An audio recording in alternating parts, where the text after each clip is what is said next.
ថ្ងៃនេះជាថ្ងៃដ៏ល្អមួយដើម្បីចាប់ផ្ដើមអ្វីដែលថ្មីអូខេគ្រឿងផ្សំទាំងអស់ស្រស់ល្អណាស់មីរបស់ខ្ញុំនឹងឆ្ងាញ់ជាងគេនៅក្នុងព្រៃនេះហត់បន្តិចហើយតែខ្ញុំជឿថាគ្រប់គ្នានឹងចូលចិត្តមីរបស់ខ្ញុំជាមិនខានលោកឃ្មុំតើលោកកំពុងធ្វើអីហ្នឹងខ្ញុំកំពុងបើកតូបលក់មីតើកំប្រុកតូចចង់សាអត់ខ្ញុំធានាថាឆ្ងាញ់អូក្លិនឈ្ងុយម្លេះបងវើយ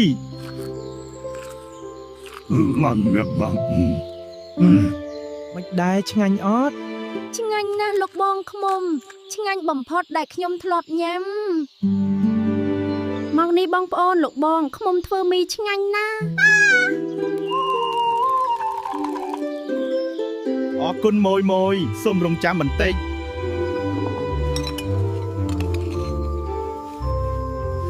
ថ្ងៃនេះលក់ដាច់ណាស់ពិតជារីករាយណាស់ឡាថ្ងៃថ្មីមកដល់ហើយដល់ពេលធ្វើមីឆ្ងាញ់ទៀតហើយមីខ្លាឃ្មុំម៉ាមត្រៀមខ្លួនសម្រាប់ថ្ងៃថ្មីហើយចូលមកបងអូនយើងហេខ្លាឃ្មុំឯងកំពុងធ្វើអីហ្នឹងមានអ្វីឲ្យខ្ញុំជួយទេលោកពូវែកខ្ញុំកំពុងរៀបចំលក់មីតើលោកចង់សាអត់ពិតណាស់ខ្ញុំចង់បានមីឯងគិតថាមីរបស់ឯងឆ្ងាញ់ជាងម្ហូបខ្ញុំឬខ្ញុំជាអ្នកជំនាញធ្វើម្ហូបនៅក្នុងព្រៃនេះខ្ញុំមិនដែលឮថាលោកពូវែកជាអ្នកជំនាញធ្វើម្ហូបទេពូវែកអូឯងមិនដែលឮទេដោយសារតែឯងទើបតែមកដល់ខ្ញុំជាអ្នកគ្រប់គ្រងតូបលក់នំបញ្ចុកដ៏ល្បីល្បាញបំផុតក្នុងព្រៃនេះខ្ញុំមិនដឹងថាខ្ញុំរំខានអាជីវកម្មរបស់លោកទេខ្ញុំគ្រាន់តែចង់ចែករំលែកមីខ្លាឃ្មុំឆ្ងាញ់ជាមួយអ្នកដទៃទេឯងកំពុងរំខានឯងត្រូវបិទតូបនេះបើមិនអញ្ចឹងទេឯងនឹងដឹងរសជាតិស្កាលថ្នាំខ្លាំងម្ដងទេខ្ញុំមិនបិទវាទេខ្ញុំនឹងលក់បន្លែទាំងអស់នេះអាយ៉ាឥឡូវធ្វើយ៉ាងម៉េចទៅឥឡូវធ្វើយ៉ាងម៉េចទៅខ្ញុំមិនដឹងថាគួរធ្វើអ្វីទៀតទេពោះវែកមើលទៅគួរឲ្យខ្លាចណាស់លោកខ្លាឃ្មុំកុំបារម្ភអីហេតុអីបានជាលោកមើលទៅមិនសប្បាយចិត្តសោះចឹងមានរឿងអីអរគុណកូនកំប្រុកលោកពិតជាល្អណាស់ពោះវែកមកគំរាមខ្ញុំគាត់ចង់ឲ្យខ្ញុំបិទទូបនេះគាត់ថាគាត់ជាអ្នកជំនាញធ្វើម្ហូបនៅក្នុងព្រៃនេះអត់ទេលោកពោះវែកមិនមែនជាអ្នកជំនាញធ្វើម្ហូបទេមីរបស់លោកបងឃ្មុំទើបឆ្ងាញ់ជាងខ្ញុំមានគំនិតមួយហេតុអីមិនរៀបចំការប្រកួតធ្វើម្ហូបទៅប្រកួតធ្វើម្ហូបអ្វីបាទការប្រកួតធ្វើម្ហូបរវាងលោកខ្លាឃ្លុំនិងលោកពូវែកអ្នកណាធ្វើម្ហូបឆ្ងាញ់ជាងនោះជាអ្នកឈ្នះហើយអាចបន្តលក់នៅក្នុងព្រៃនេះបានខ្ញុំនឹងធ្វើឲ្យល្អបំផុតតោះ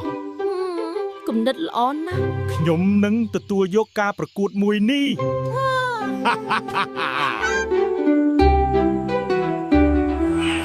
លោកពូវែកយើងមានរឿងចង់និយាយជាមួយលោក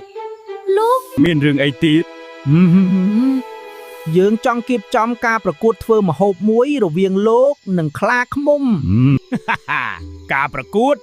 ខ្លាឃ្មុំគ្មានថ្ងៃឈ្នះខ្ញុំទេខ្ញុំទទួលយកខ្ញុំនឹងធ្វើឲ្យអស់ពីសមត្ថភាព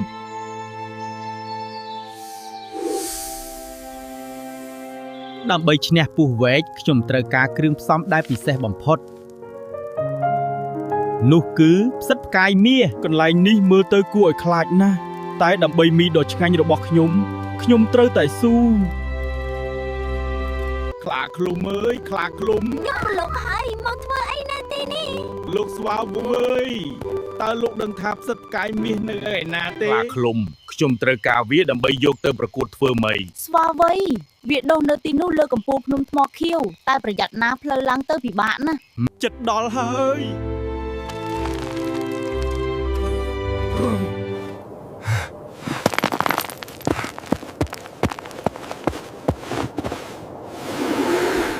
ឃើញហើយនេះហើយជាគ្រឿងផ្សំសម្ងាត់របស់ខ្ញុំ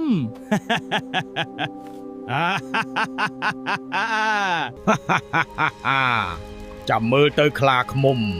ទោះឯងមានផ្សិតល្អយ៉ាងណាក៏មិនឈ្នះល្បិចរបស់ខ្ញុំដែរស្វាគមន៍មកកាន់ការប្រកួតធ្វើម្ហូបដ៏អស្ចារ្យស សូមអញ្ជើញបេក្ខជនទាំងពីរចូលមកត្រៀមខ្លួនចាញ់ហើយឬនៅមិត្តសម្លាញ់ចាំមើលលទ្ធផលសិនទៅលោកពូវេក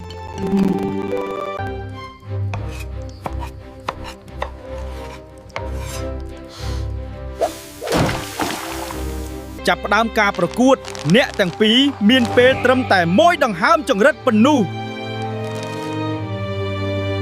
នេះជាក្តីស្រឡាញ់ដែលខ្ញុំដាក់ចូលក្នុងចានមីនេះ